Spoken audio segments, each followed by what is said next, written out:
ताज्या बातम्यांसाठी पाहत रहा तिचा सागर न्यूज। या फोटोमध्ये मी आहे, माझ्याबरोबर जी मुलगी आहे तिचे वडील माझे अतिशय जवळचे मित्र आहेत, म्हणजे होते, ते आज नाही आहेत।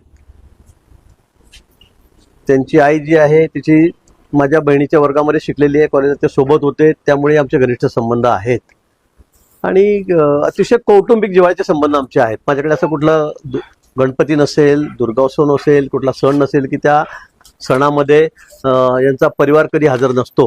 आणि म्हणून या ठिकाणी मी काही फोटो सुद्धा आणलेले आहेत। या फोटोमध्ये माझ्या मुली आहेत, मी आहे, या फोटोमध्ये गणपतीच्या वेळचे सगळे आरतीचे फोटो आहेत, माझ्या मुलींच्या सोबत मुलीचे फोटो आहे। म्हणजे अगदी अशी म्हणजे माझ्या मुली मुंबईला आल्या गावाहून की या सगळ्या सोबत असतात, फिरायला असेल, कुठे शॉपिंगला असेल, कुठे बाहेर जायचं असेल तर हे सगळं सोबत असतात। त्याचे अनेक फोटो, शेकडो फोटो माझे आणि यांच्या परिवाराचे, यांच्या आईचे, त्या भावाचे त्या सोबत आहेत। हे गणपतीतले फोटो आहेत।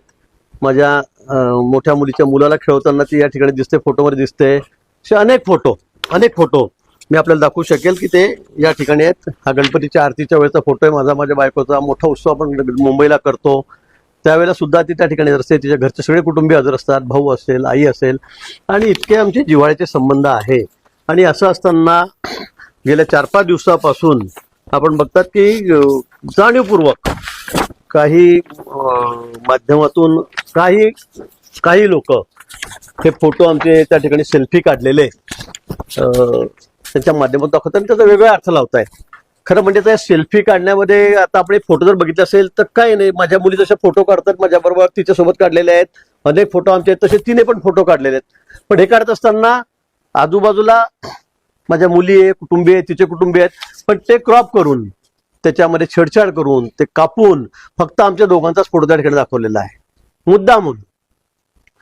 आता मला कळत नाही हे आपण असं का करतो आहोत, यामुळे कोणाची काय बदनामी होते। आपण राजकीय आपलं काय असेल राजकारण आपण ते करू, आपण काय असेल ते लढू, पण अशा पद्धतीने एखाद्या मुलीचीही बदनामी करणं हे कितपत योग्य आहे। आणि आजकाल आपल्याला माहिती आहे याच्या माध्यमातून क्रॉप करून, माफ करून कशा पद्धतीने फोटो दाखवले जात आहेत। जगातले, देशातले सगळ्यात मोठ्या लोकांबरोबर किती घाणेरडे चित्रण या ठिकाणी केलं जात आहे, दाखवलं जात आहे। आणि म्हणून याचाही वापर इतका चुकीचा चाललेला आहे की कोणाकोणाला आयुष्यातूनच उठावं लागेल की काय, अशी परिस्थिती या ठिकाणी निर्माण झालेली आहे। आणि म्हणून मला वाटतं की माझे राजकीय हेव्यादाव्यातून काही मंडळींनी हा फोटो या ठिकाणी दाखवलेला आहे आणि दाखवणारे आपल्याला माहित आहे हे कशा पद्धतीने अगदी आमच्या सर्वोच्च नेत्यांपासून, देवेंद्रजींपासून, सगळ्या आमच्या मंत्र्यांपासून कशा घाण पद्धतीने त्यांच्याविषयी, त्यांच्या कुटुंबियाविषयी किती घाण लिहितायत आणि घाण चित्रण त्या ठिकाणी दाखवतायत, हे आपण नेहमी बघितलेलं आहे।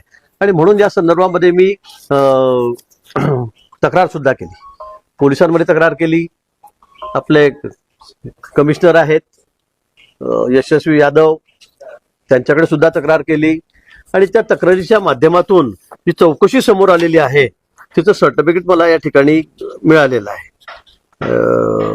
हे सर्टिफिकेट आपल्या समोर मी या ठिकाणी देतो, आपल्यालाही या ठिकाणी देतो।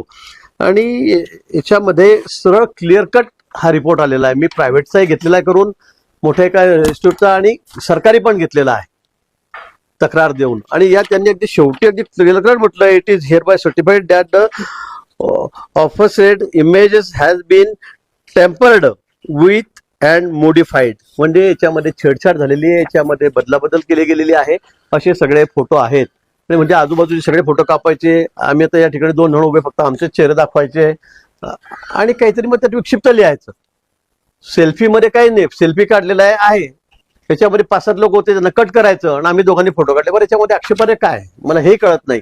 पण अशा पद्धतीने अतिशय घाणेरडी बदनामी करायची, जाणीवपूर्वक ती करायची। राजकारणामध्ये आपण त्यांचं काही करू शकत नाही आणि म्हणून मग अशा पद्धतीने हे आपल्याला माहिती आहे हे किती दिवसापासून चाललेलं आहे। त्याच्यामध्ये अनेक लोक तोंड घशी कसे पडलेले आहेत हे माहिती आहे, माझ्या बदनाम्या कशा पद्धतीने चाललेल्या आहेत याची आपल्याला कल्पना आहे। पण आता मात्र मी या संदर्भामध्ये सायबरला या ठिकाणी तक्रार केलेली आहे, पोलिसांकडे तक्रार केलेली आहे।